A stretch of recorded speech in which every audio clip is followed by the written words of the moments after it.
que pêcheurs et randonneurs adorent, disparaît à vue d'œil. Imaginez, il faisait 10 hectares début août, il en fait 4 aujourd'hui. Ouais, c'est un triste spectacle pour les amoureux de la nature.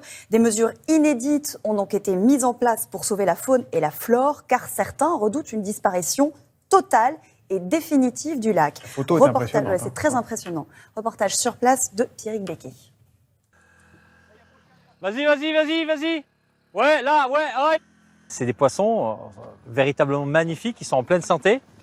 Ils ne veulent pas se laisser capturer. Mais pour leur bien, il faut les mettre dans la zone centrale où il y a les aérateurs, où ils vont pouvoir respirer, ventiler, etc. Donc ces poissons, soit on arrive à les sauver, soit malheureusement ils sont perdus. Il manque quasiment 9 mètres d'eau. C'est vraiment une véritable catastrophe. Il reste des trous un petit peu partout et dans ces zones-là, on essaye de récupérer ces poissons-là. Un énorme brochet. Gaffe à la main.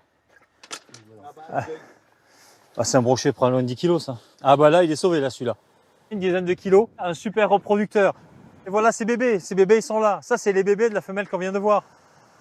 Cette grosse femelle brochet, on va l'emmener et la mettre où il y a les aérateurs là-bas pour que tant que le plan d'eau est bas, elle soit oxygénée, elle soit dans de bonnes conditions.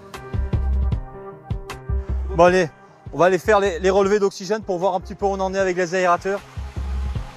C'est un grand flotteur avec dedans un moteur. Ça permet de brasser l'eau, ça permet de faire rentrer de l'oxygène dans l'eau et de faire sortir les gaz qui sont des produits hydrogénés qui viennent de profondeur. Cet oxygène va permettre la survie des poissons pendant toute la période où les eaux vont être basses. Là, sans les aérateurs, on aurait déjà plus de poissons depuis des semaines. On est à 90% de saturation en oxygène. Dans ces conditions-là, tous les poissons qui sont dans notre espace, eh bien, tout simplement, vont pouvoir respirer. C'est vraiment une mesure de survie qui fonctionne très très bien. Voilà, donc là on est à 4,15. Là on a perdu 13 cm par rapport à la mesure qu'on avait fait lundi dans la matinée. Ça continue à baisser, ça c'est sûr. Regardez derrière moi, l'eau est arrivée là, sous la limite là, des peupliers. Là.